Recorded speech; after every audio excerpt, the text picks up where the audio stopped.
Bom, boa tarde a todos. Meu nome é Bruno Dourado Miranda, sou estudante aqui do Departamento de Automação e Sistemas da UFSC. Meu trabalho é sobre análise do tempo de resposta de tarefas executando o sistema operacional FreeRTOS, é um título temporário. Eu sou orientado pelo professor Dr. Rômulo Silva de Oliveira e eu co-orientado pelo professor Dr. Andreu Carminati. Uma das justificativas desse trabalho é que sistemas computacionais estão cada vez mais submetidos a requisitos de natureza temporal não triviais. E todo sistema operacional que se diga de tempo real, ele precisa cumprir dois tipos de requisitos. Ele precisa ser correto no seu funcionamento lógico e precisa também cumprir prazos. Principalmente em dispositivos embarcados que são críticos ao tempo. Eles estão mais próximos de malha de controle, eles estão mais próximos de caldeiras, eles estão mais próximos de sistemas que são críticos ao tempo, periféricos que são críticos ao tempo, e justamente para se evitar esse tipo de danos materiais ou corrupção na lógica temporal de dados, em que o CLP vai tentar decidir o que vai ser feito em determinado tempo, eles precisam ser mensurados, esses tempos de resposta de tarefas executando neles. E justamente devido à evolução da velocidade de computação de instruções de máquina em processadores e microprocessadores, é necessário também se confirmar ou adaptar esse tipo de modelo que venha a ser adotado os modelos matemáticos que tentam mensurar o tempo que vai levar para uma tarefa começar e terminar no microprocessador. Então, já existem artigos publicados em que tentam modelar o comportamento tanto quanto temporalmente quanto logicamente no sistema. Elenco como um exemplo aqui o próprio artigo feito pelo professor Dr. Rômulo e o seu orientão, Daniel Bristow, em que eles tentam fazer uma análise temporal do Linux Preempt RT. Linux Preempt RT, por mais que seja de tempo real, ele é um kernel completo, então ele tem muitas características que um microkernel embarcado não possui. Então a análise é um pouco mais cuidadosa e também um pouco mais estendida. Então, para microkernels simples, né, que são embarcados, já existem modelos e métodos que tentam fazer essa mensuração, como o método de tempo de resposta, Response Time Analysis, em que já vem sendo empregado no decorrer dos anos e vem mensurando tarefas que são executando em sistemas operacionais de tempo real. Então, temos um exemplo aqui, o FreeRTOS, ele está em terceira posição. Isso aqui é uma pesquisa em que foi feita com 468 programadores e, enfim, projetistas e empresas, em que eles falam qual tipo de sistema operacional de tempo real eles utilizam no seu projeto. O FreeRTOS está em terceira posição, abaixo apenas do Linux embarcado e de sistemas de tempo real customizados, em que algum tipo de protocolo que não é tão adotado pela comunidade é utilizado. Então, aqui ele exemplifica que 18% dos entrevistados, né, dos questionados, eles utilizam o FreeRTOS. Então, nós tentamos nessas contribuições do projeto tentar adaptar ou confirmar esse modelo já que existe, que é o Response Time Analysis, aplicado ao FreeRTOS. E também uma descrição de funcionamento do sistema operacional de tempo real sobre a plataforma-alvo que ele venha a ser adotado, ou seja, sobre o hardware que ele venha a executar. Essas são as contribuições que nós esperamos com esse projeto. Então temos um problema, visto as justificativas e também as contribuições, temos um problema. Então o aumento de adição, com a adição de mecanismos sofisticados de aceleração, causaram variações e causam variações de temporais, justamente por causa do hardware, de aceleração de tempos de computação. Então projetos eles experimentam variância temporal, o que não é tão desejável em projetos de sistemas de tempo real, em que se deseja cada vez mais determinismo. Então o próprio hardware ele insere um indeterminismo no projeto por conta de mecanismos sofisticados de aceleração. Aqui eu coloquei o exemplo, o ARM Cortex, que é utilizado em muitos microcontroladores por aí, em que ele tem alguns tipos de mecanismos de aceleração, como branch prediction, pipeline, interrupções externas programáveis e proteção de memória. Então, cada vez mais o hardware evoluindo, cada vez mais ele está ficando cada vez mais indeterminista.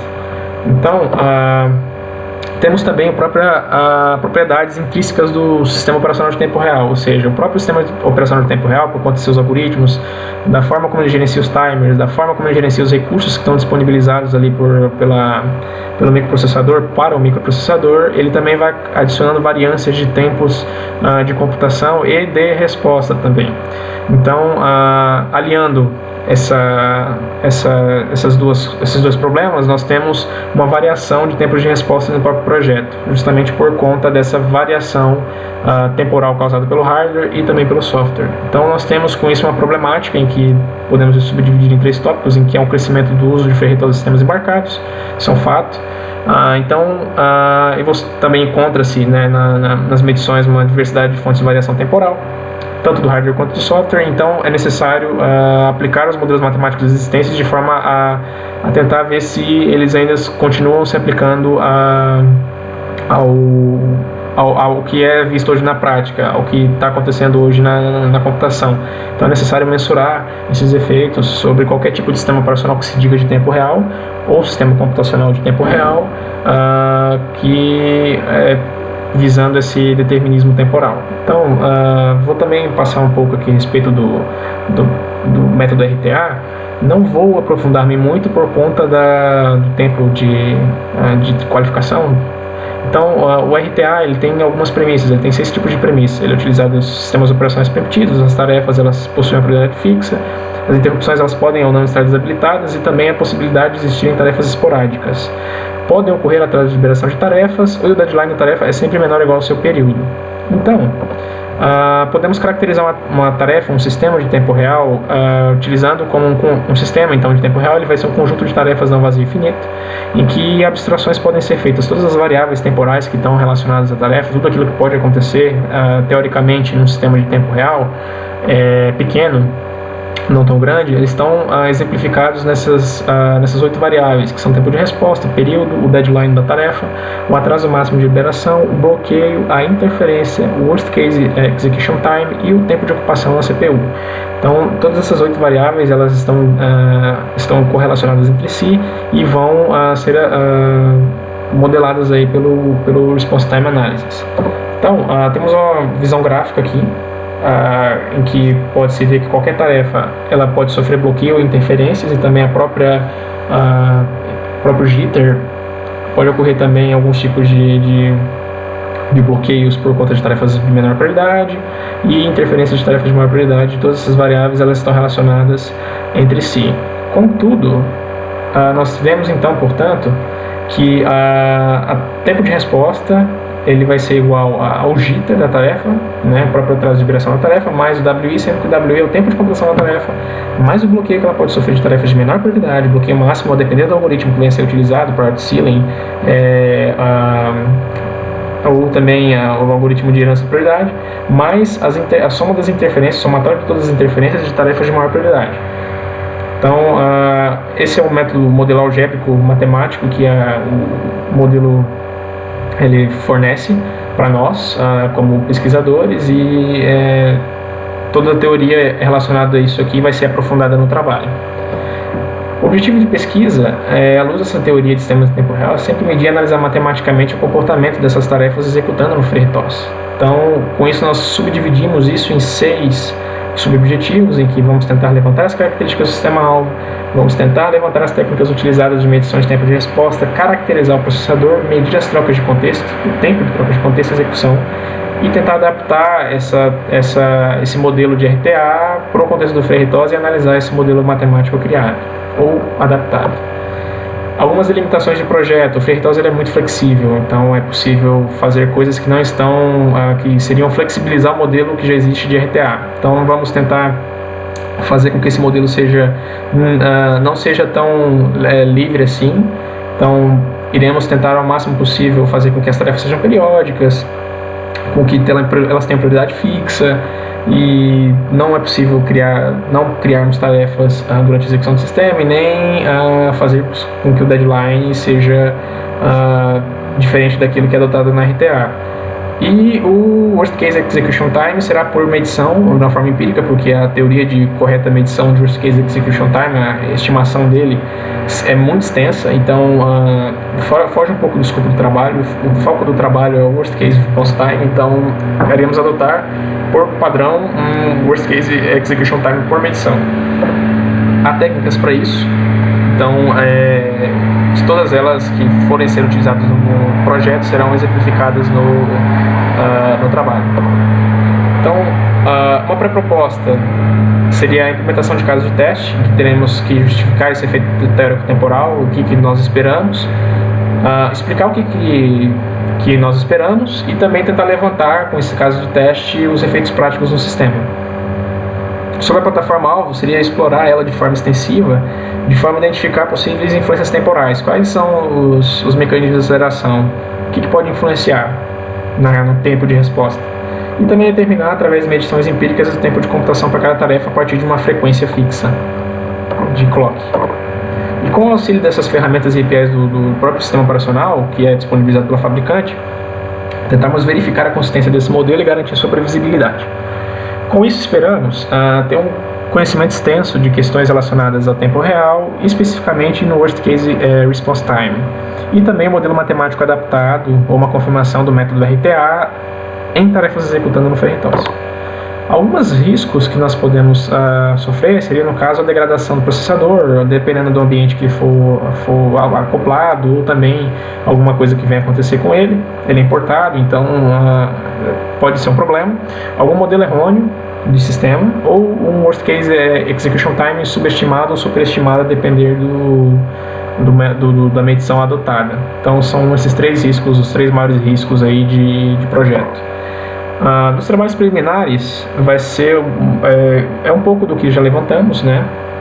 Vamos falar um pouco do próprio sistema e também de formas de medição em que pretendemos adotar. Então, os estados de uma tarefa no FRTOS seria o executando e não executando, em que o não executando é subdividido em três, que seria pronto, bloqueado, suspenso. O pronto seria a lista de tarefas prontas, né, que estão aptas a concorrer pela CPU.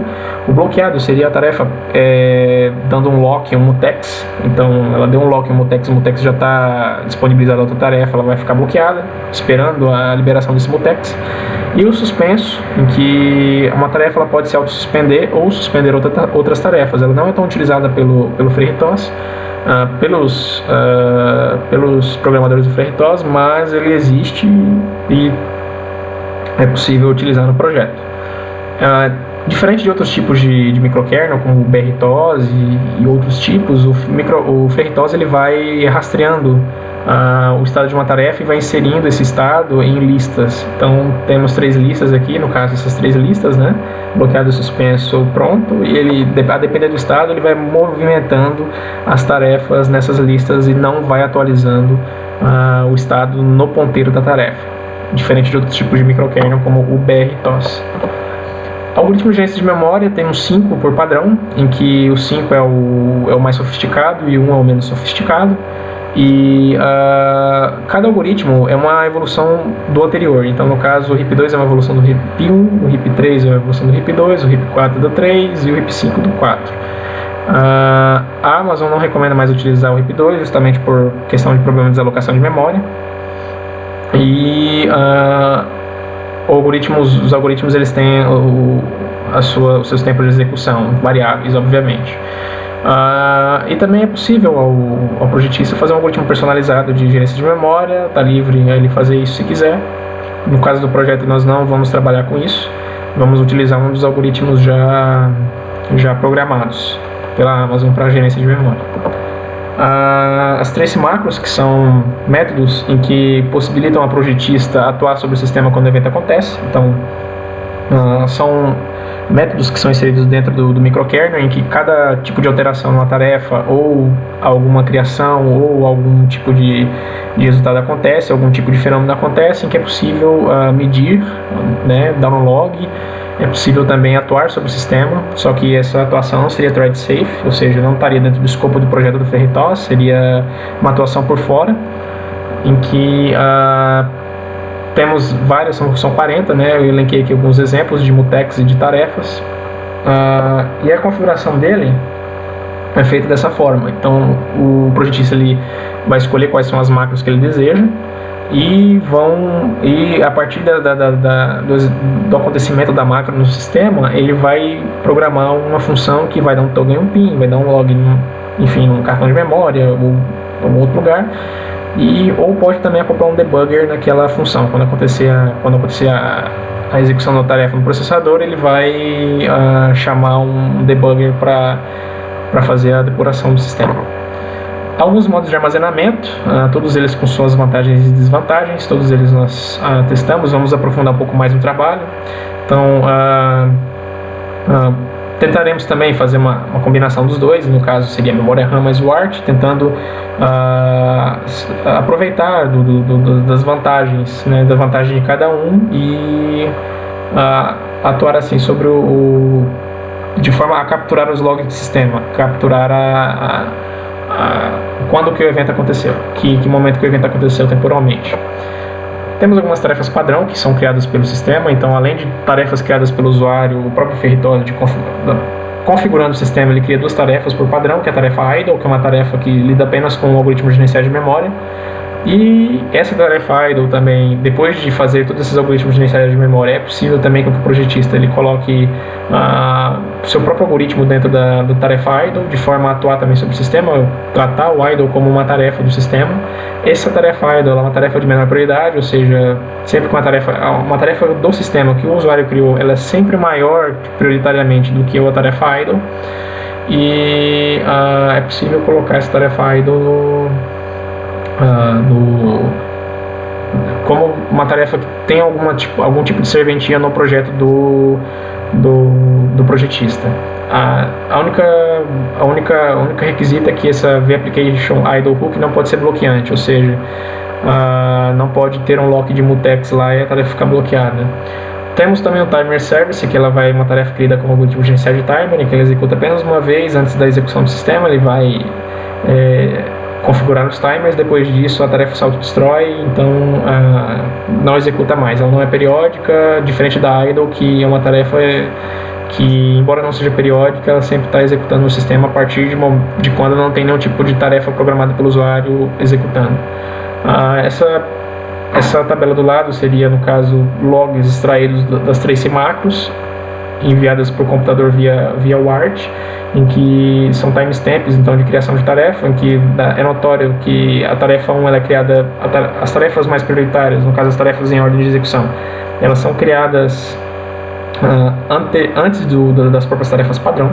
Então, task 1 e task 2 são tarefas do sistema, elas são criadas antes das tarefas que não são do sistema, e todos os timestamps estão ali disponíveis. Esses dados foram extraídos das trace macros, né, das definições das trace macros lá no arquivo de configuração do FreeRTOS. O microprocessador utilizado seria um ARM Cortex M4, ele possui uma frequência máxima de 180 MB, ele não possui memória cache, possui suporte de 240 opções, um pipeline de 3 estágios, uma proteção de memória opcional e um suporte a ponto flutuante. Então, pretendemos utilizar essa plataforma como plataforma-alvo, que é da ST Microelectronics, e ele possui algumas vantagens em relação a depurador embutido, ADC embutido e algumas outras coisas. Temos esse cronograma proposto, que nós estamos aí no ponto 3, e pretendemos seguir já no ponto 4 aí em diante, até o ponto 10. Então, aqui está o cronograma proposto com o diagrama de Gantt aí até o final. Pretendemos finalizar esse trabalho até março de 2021, e com isso obtermos já as respostas para os problemas elencados. Então é isso, as referências bibliográficas estão aqui, e muito obrigado.